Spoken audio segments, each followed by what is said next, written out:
And this is welcome to everyone who's joining us now, whether online at the moment or using Facebook or YouTube at a later date. We're happy to have you with us. This is session number 22 of Genesis in Depth, and we're beginning at chapter 22 of the book of Genesis. This is a key chapter, really what can be called a high point in the book of Genesis. Some would call it a low point, but I think that's probably a misunderstanding. What we're really seeing here with the so-called sacrifice of Isaac is a foreshadowing. It's a confirmation of a basic biblical concept with a foreshadowing of the ministry of Christ. It comes as a basic confirmation of the redemption project that God is working on all the way through history. The redemption project begins with the fall and the announcement of the striking of the heel of the seed of the woman. That is the sacrifice of the Messiah on the cross. That's a key biblical concept. And what we have in this chapter is a picture of Abraham being asked to sacrifice Isaac. And I'll show you how all of that ties together as we walk through the story together. Let's begin by sharing the screen. I'm going to give you, this is a medieval picture.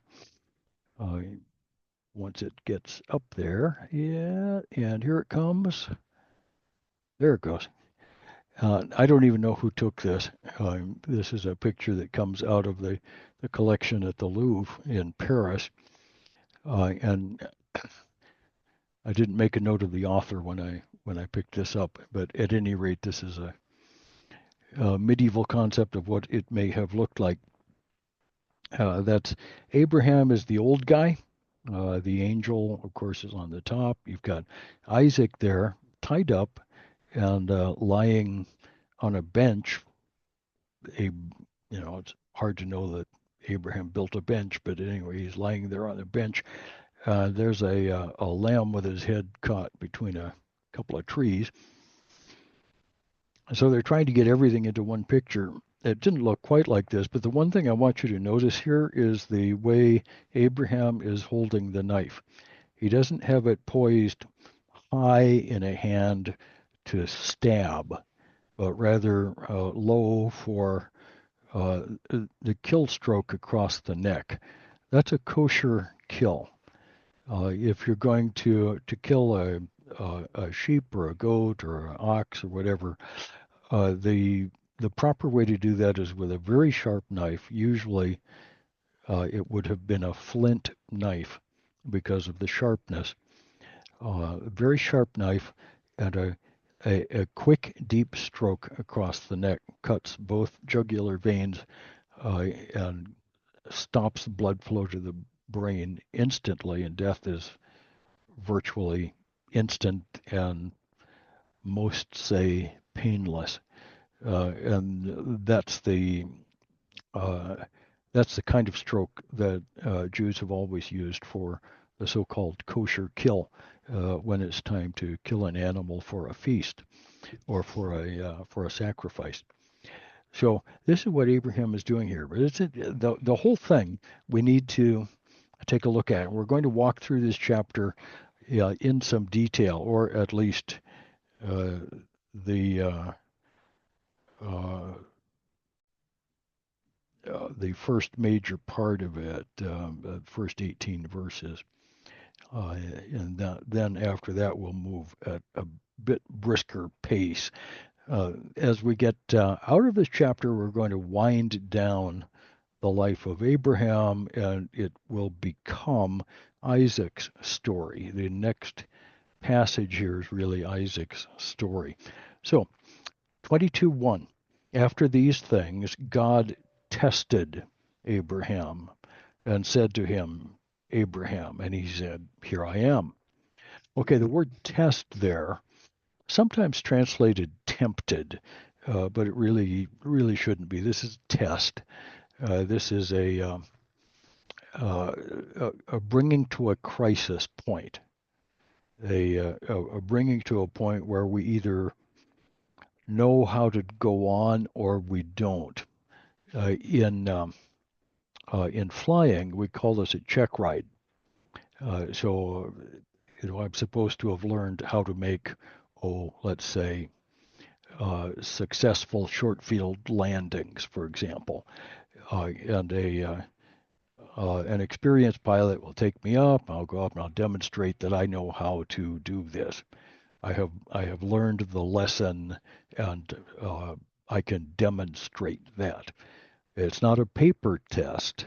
It's a test of an actual ability, and it's time for the student to demonstrate his not only knowledge, because there is knowledge involved, but also the skill and the willingness to commit to the act itself. I have to go out and actually land on a short field and demonstrate to the instructor that, in fact, I can do that.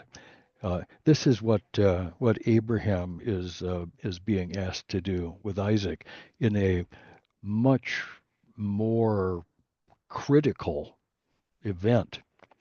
Uh, God says, this is a test.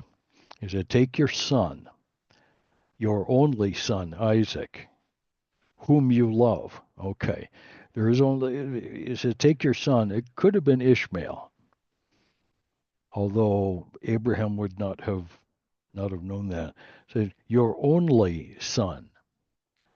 Now, when he says your only son, Abraham has got his ears perked up, because the only son that he really acknowledges at this point is Isaac.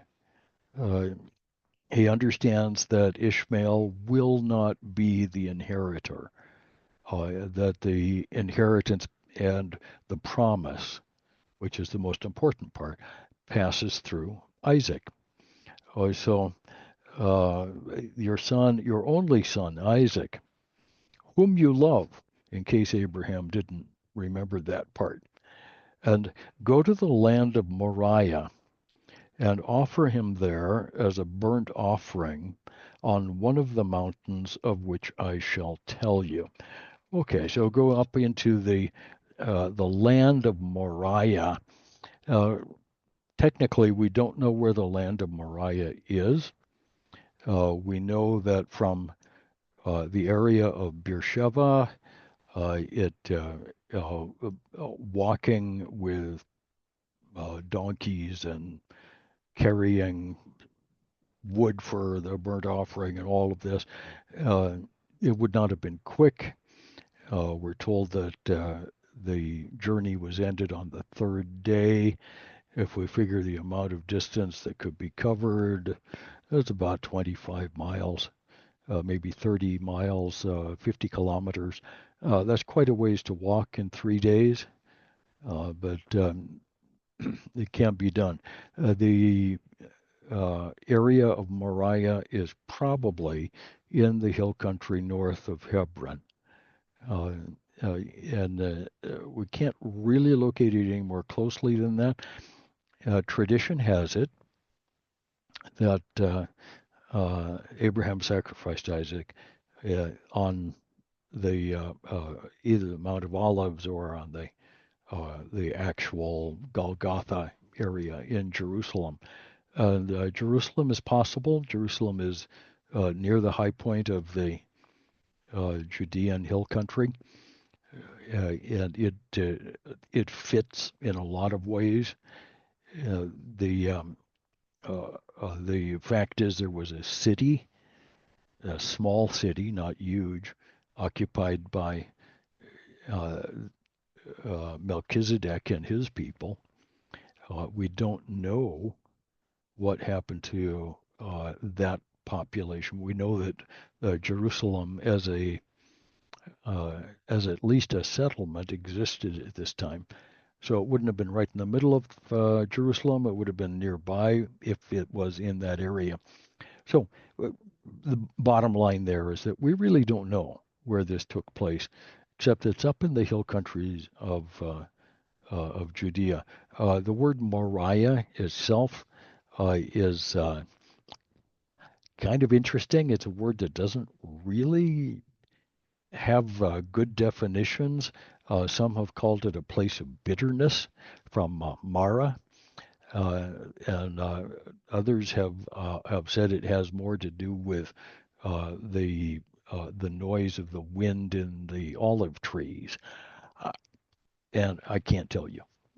It's just so we start out here with a location which is a, not a huge question mark, but we don't know exactly. Probably somewhere up in the hills of Judea, not far from Jerusalem.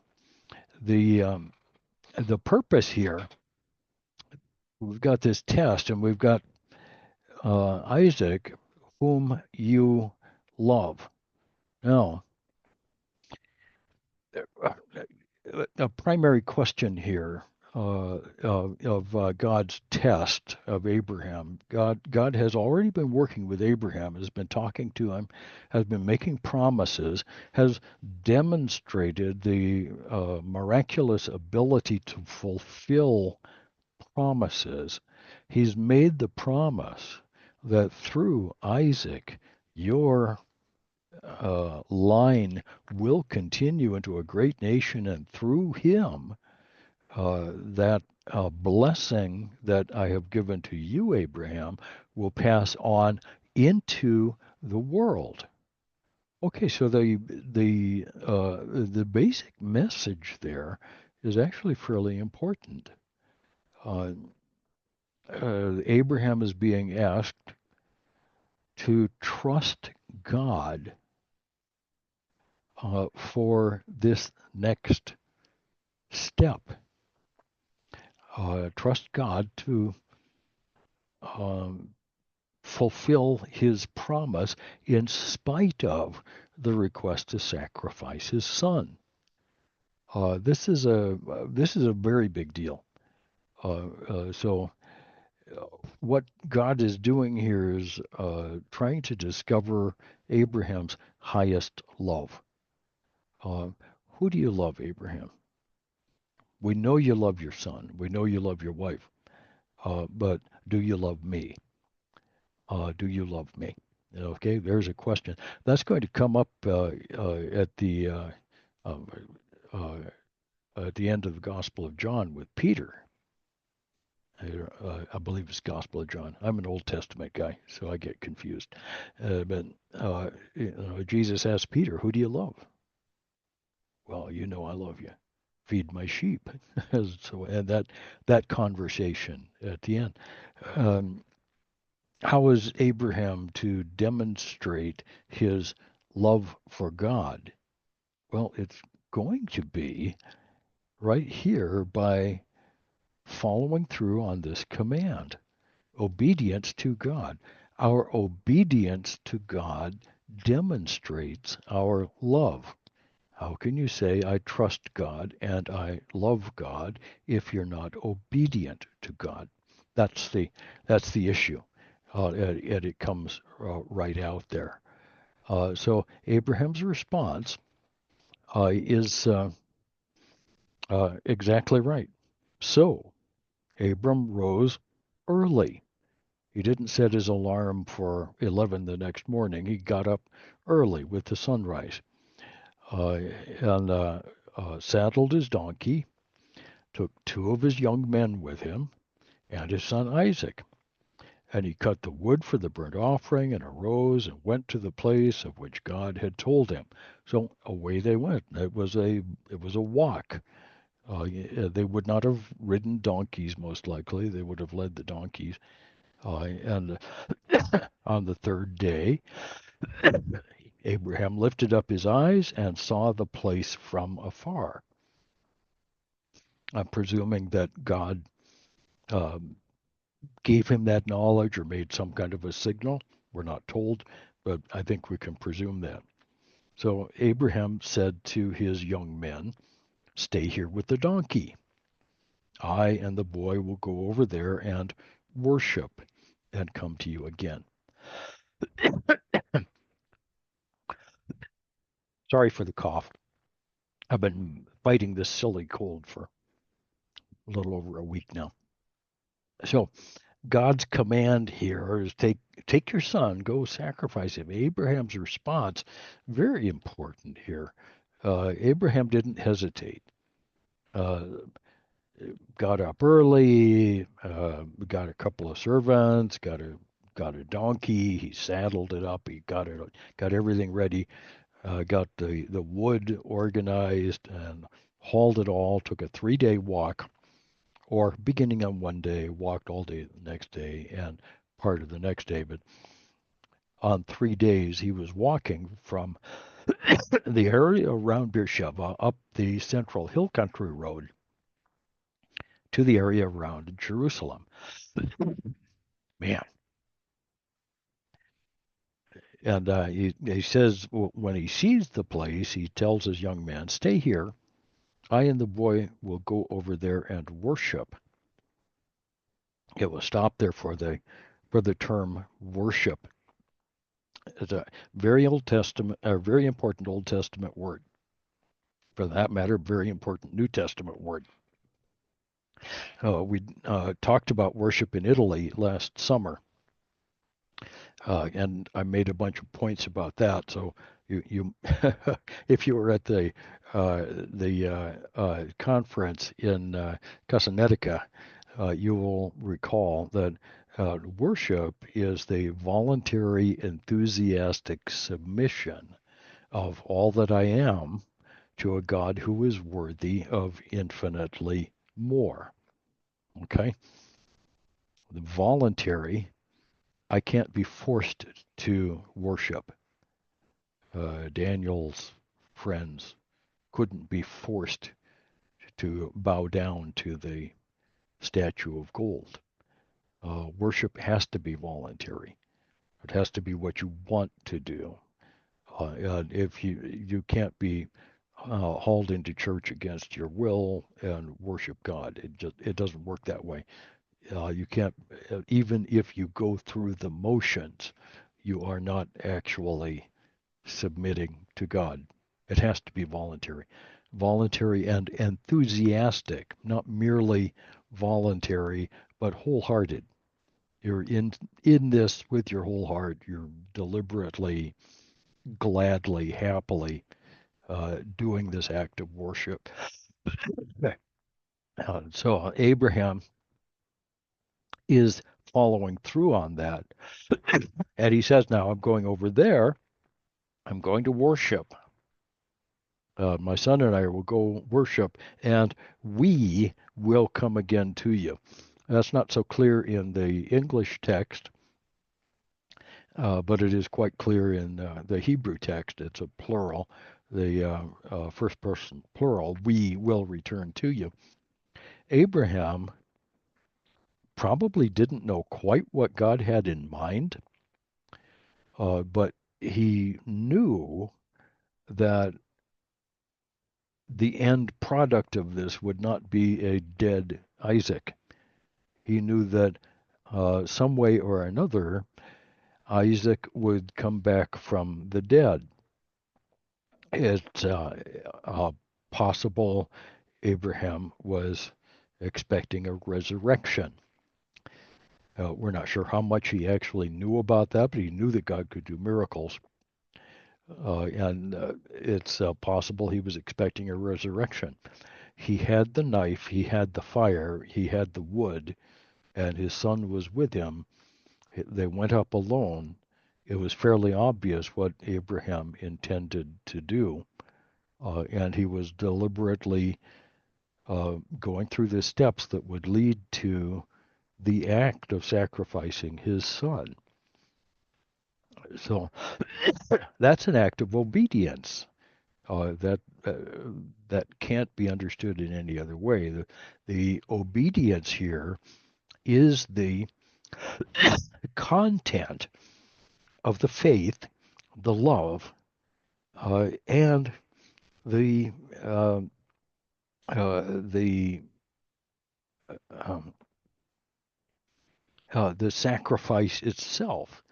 Abraham is being uh, what a believer ought to be. He's doing what he knows to be the will of God, even when he doesn't understand fully. So we've got this response going on. He says, I will be back. So Abraham took the wood of the burnt offering and laid it on Isaac his son.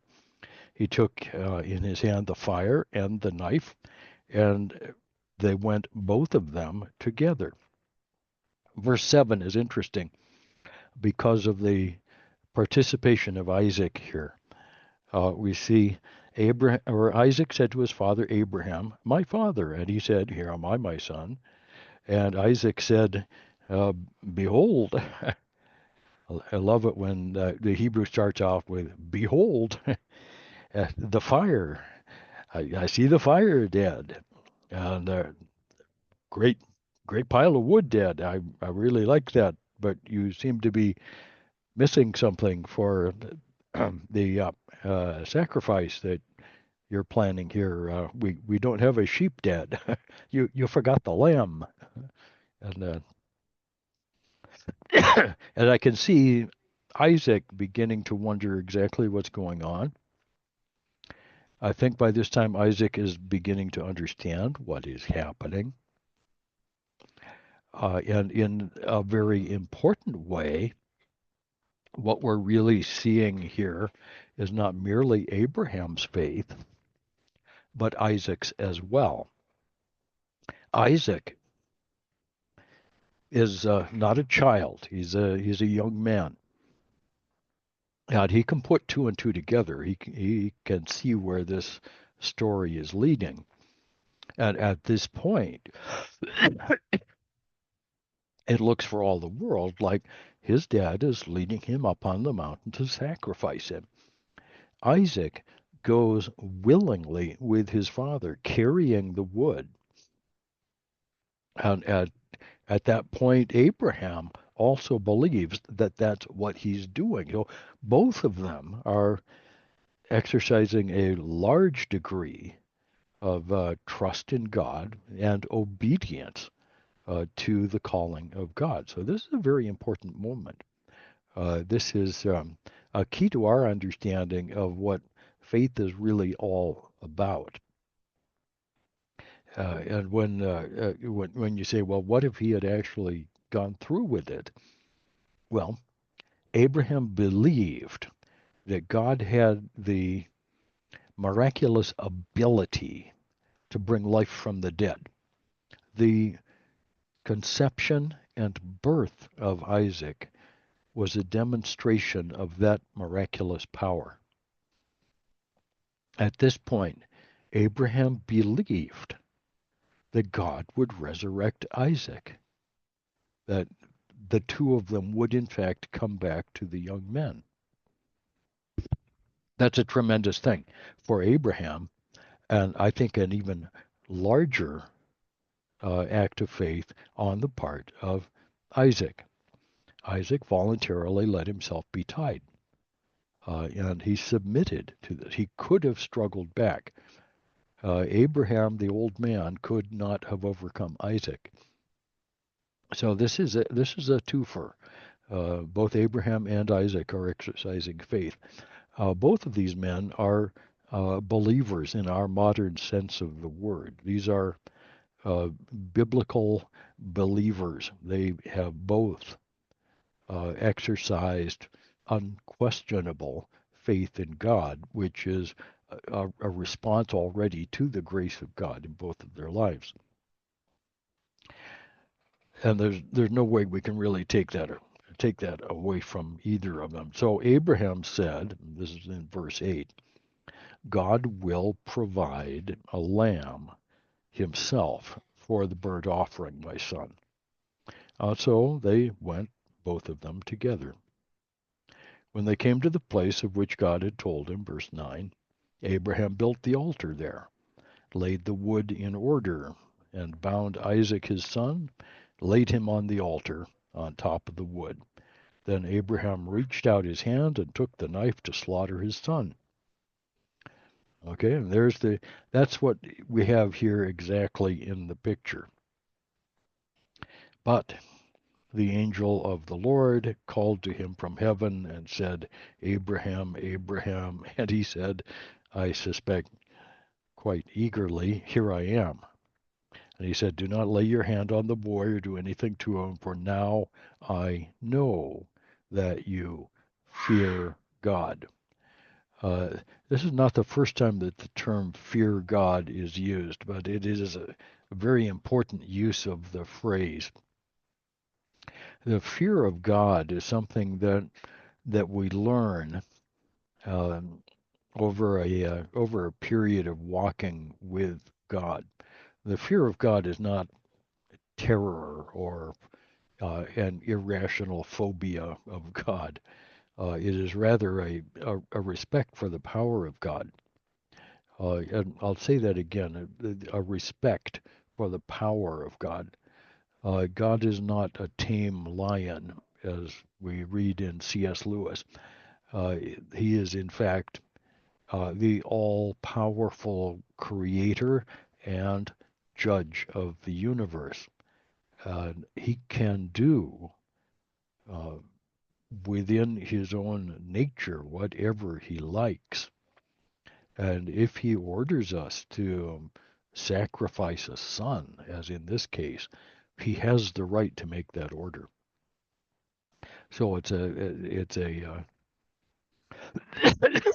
a fairly important thing that Abraham is learning is that Abraham is demonstrating that he has a fear of God, a respect for who God is that results in an active obedience to God, uh, a recognition that God is so powerful. He can do whatever it takes, whatever he wants. And if a sacrifice is necessary, then both of these men were willing to go through with that, knowing that God would make it right. He would also miraculously follow through on his promises. And we say, oh, well, that's impossible. And for us, it would be impossible. But with God, all things are possible. God can do anything within his character. Uh, and he would not behave cruelly because that's not within his character. He would not behave in an unloving way. And Abraham knows that. He has a respect for this God that he's gotten to know so well. Uh, and he has a fear of God's power, and yet knows that that power is also a very good thing. So everything balances together. We're going to see the fear of the Lord a lot of other times in the Old Testament. And it always comes out to this nice balance between a recognition of the very dangerousness of God, along with the recognition of the love of God. They're mingled there, and a willingness to obey God when things look grim is an important component of the believer's faith. God is most likely never going to ask us to sacrifice our children on an altar. That would be out of character and out of anachronistic. It wouldn't happen today. But He will ask us to do other things. He will ask us to give up things, and we need to be willing to do that. If we're convinced that God is pointing us in a direction, we should try to be obedient. And sometimes that's really hard, and I know it.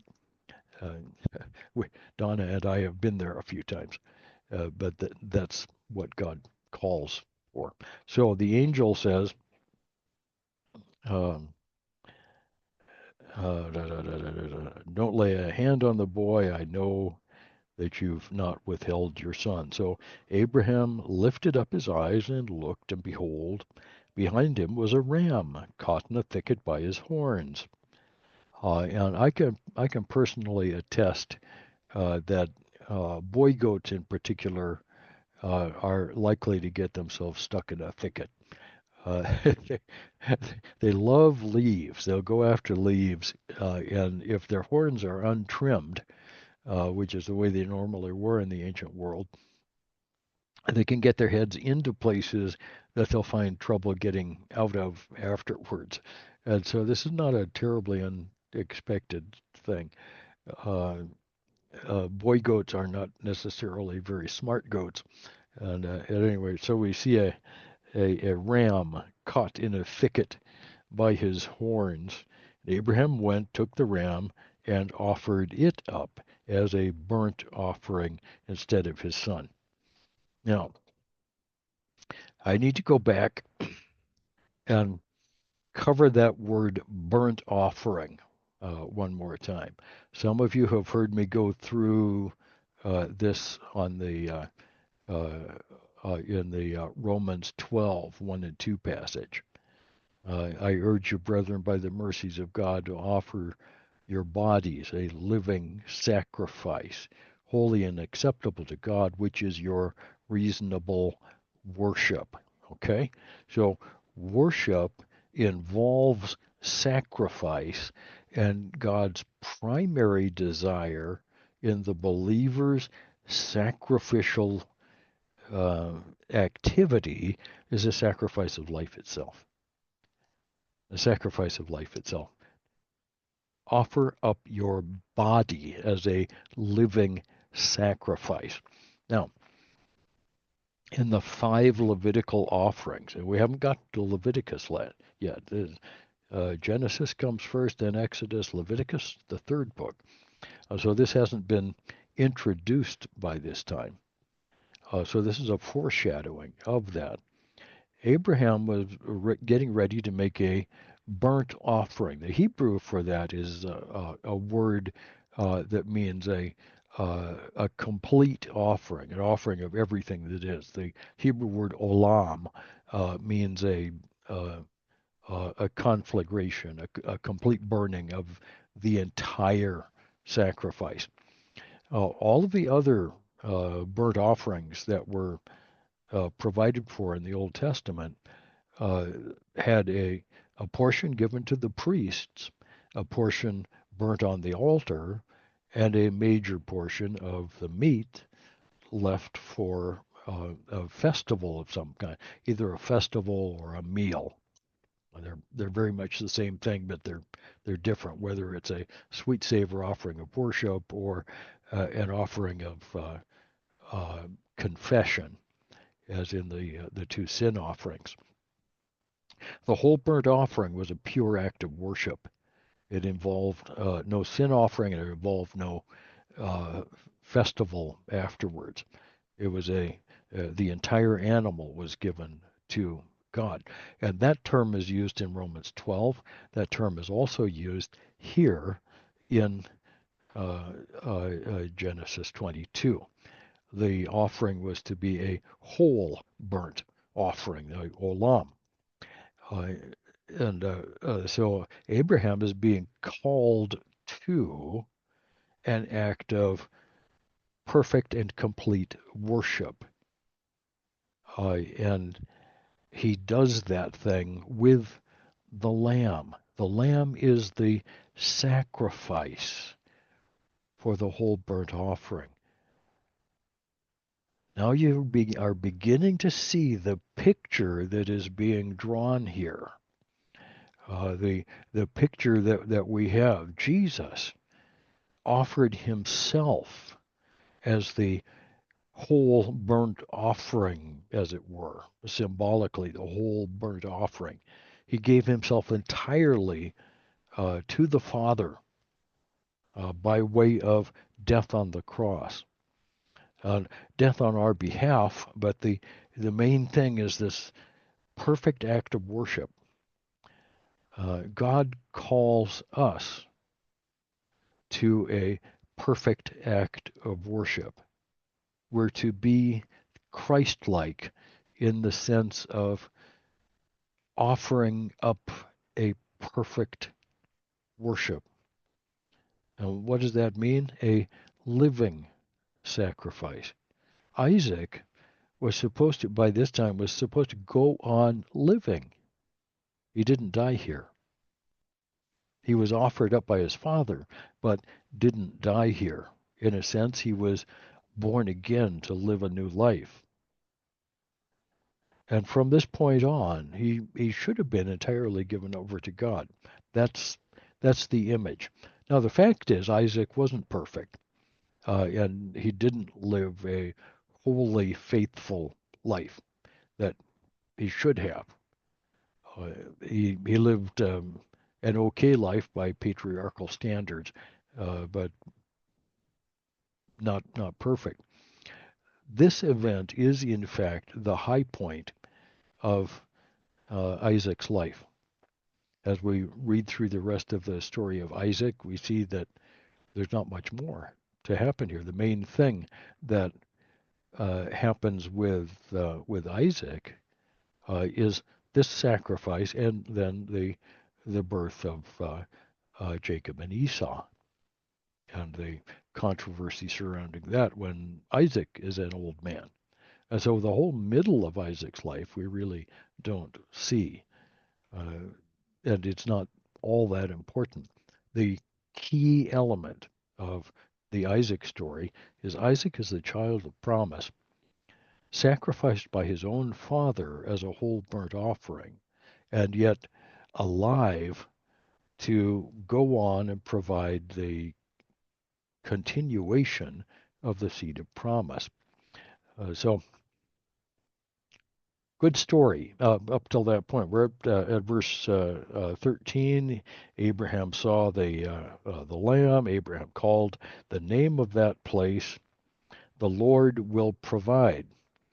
Yahweh Jireh, Jehovah Jireh. You may sometimes hear it pronounced, but the point of it is the Lord will provide. When God asks us to do something, he will provide the necessary elements. All right, there's another point there. This is something else as an important element, both of the character of God and of the nature of the believer's walk with God. So years ago, my wife and I decided that we were going to make a commitment to do all that we could for the growth of the Filipino church in the Philippines and in Italy, whatever we could. And we knew that we had no particular resources to offer to that. We're not wealthy people, particularly by American standards, but we have some friends, and we knew we could do something. Uh, and when we made the commitment to be missionaries to first Italy and then to the Philippines, we took for granted that God would provide everything that we needed. And we've lived out our work in very much that way. Sometimes there is funding for everything we want to accomplish, and sometimes there isn't. And we have to assume that God is always providing everything that he believes we need for everything that we're doing. And sometimes I think there are things that I want to do that God isn't providing for. The message there is that if the resources aren't there, God doesn't intend me to do that. Okay, this is probably more application than I can really build on this one passage. But when we build it on the rest of Scripture, we see that this is really true. God normally provides everything that we need to do His will just in time to see that will accomplished. Not necessarily far in advance, not necessarily everything that we've ever dreamed of, but in time. And we found that is how it works. Needs come up, and we generally have been able to meet most of them. And that's been fun. It's been fun to see the Lord provide. He just he just does that. And I think those who have walked with God for a while can see how that works. It just works. Okay, so he says, I'm going to name this place, the Lord will provide, as it is said to this day, on the mount of the Lord it shall be provided. Yeah, good confidence there. Then in verse 15, we see the response of God, and really the reiteration of the whole covenant. And the angel of the Lord called to Abraham a second time from heaven. He said, by myself I have sworn, declares the Lord, because you have done this and have not withheld your son, your only son, I will surely bless you. I will surely multiply your offering or your offspring as the stars of the heaven and as the sand on the seashore. Your offspring shall possess the gate of your enemies. Okay, that's a very interesting line. We see that gate of the enemies um, in the New Testament. In the middle of all three synoptic gospels, there's an interaction between Peter and Jesus at far in the north at Caesarea Philippi, uh, and Jesus asks, "Who do men say that I am?" And the apostles are saying, "Well, some say uh, one of the prophets, some say you're Elijah, whatever." Uh, and Jesus says, "Well, who do you say that I am?" And Peter perks up and says, "Well, you are the Christ, the Son of the living God." Well, flesh and blood hasn't revealed that to you, Peter, but my Father in heaven. So I'm going to say to you, you are Peter, and on this faith I will build my church, okay? And the gates of hell will not prevail against you.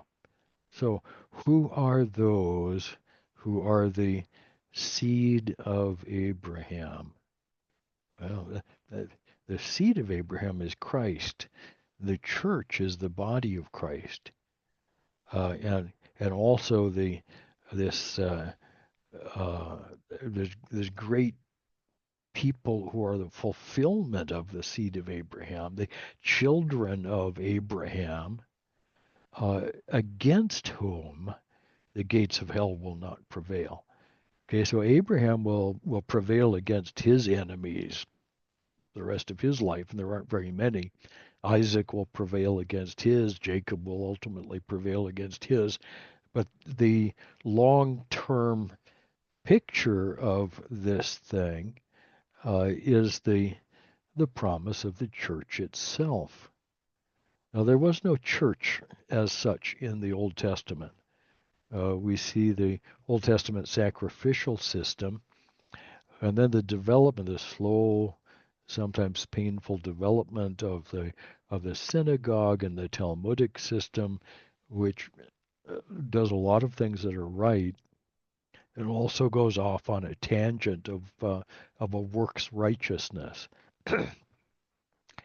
The fundamental picture in this story of faith in Abraham is the willingness to trust God for impossible things. Not just any impossible thing that we can consider, but the impossible things that God calls us to do. Uh, and that's what we aspire to. That's the direction that we're going. And when the church aspires to fulfill the will of God, even though it's impossible, even though we know it can't be done, and yet we try anyway, God will bless that by the provision of resources that we never anticipated to accomplish what he has called us to do. So it all fits together, and the whole thing fits together into a story that hangs rather nicely together. I'm going to finish off the chapter here. Let me go on with this. I will bless you. Verse 17, I will surely multiply your offspring as the stars of the heaven. Your offspring shall possess the gate of the enemies, and in your offspring shall all the nations of the earth be blessed, because you've obeyed my voice. What did Abraham accomplish? All the nations of the earth will be blessed. That was God's original promise back in chapter 12. And the message is that this gospel will reach the entire planet. Not every individual, but every tribe, every nation will be reached for Christ. That's the message here. That's very good news. All the nations will be blessed because you've obeyed my voice. So Abraham returned to his young men. They arose, went back together to Beersheba. Abraham lived at Beersheba. And after these things it was told to Abraham, behold, Milcah also has borne children to your brother Nahor. Okay, well, that's interesting. A little bit of family news. Uz his firstborn, Buz his brother, Kemuel the father of Aram, Chesed Hazo, Pildash, Jidlaph, and Bethuel. Now, Bethuel was the father of Rebekah. And these 8 Milcah bore to Nahor, Abraham's brother. Moreover, his concubine, whose name was Rumah, bore Teba, Gaham, Tahash, and Makkah. Now, the whole thing is told to us. This whole little bit of genealogy is given to us in order to set the stage for the next great movement in the patriarchal story. That is a wife for Isaac. And we'll get there in a couple of chapters. Probably our next session, when we get together on the 11th of January, I think it's the 11th of January. It might be whatever that Wednesday is. We're going to get there. And we're going to meet Bethuel. We're going to meet Rebecca. And this is the literary device of a prefiguring. Here's a hint of attractions to come. And we're going to see this next. God is not finished with Abraham. And most explicitly, God is not finished with Isaac. These two men went through the ultimate test. They prefigure the sacrifice of Christ on the cross. Isaac is unique in the Old Testament as the only person apart from Christ himself who is deliberately sacrificed by his Father. It's a word picture and a prefiguring that will be completely brought out or borne out in the life, the crucifixion, and then the resurrection of Christ himself. When we get to heaven, we're going to find Jesus waiting. He'll be over in one corner. I hope he's close to the coffee shop because I intend to spend some time there. But he'll be over there, and close to Jesus in heaven will be another man, and you'll maybe or maybe won't recognize him. That'll be Isaac. Isaac and Jesus, I suspect, are going to be friends for eternity. because these are the two sacrificed by their fathers and returned to life. This is the large picture, and the smaller picture is that those with this kind of faith will in fact turn the world upside down. So this is a great picture, great story, and the whole thing looks forward all the way to the end of time, and even to the completion of the church age that we're in right now. So that's chapter 22 of Genesis, one of my favorite chapters in the Bible. It's the kind of story we have to deal with carefully. The one thing we don't want to do is to imply that this chapter is a permission for human sacrifice.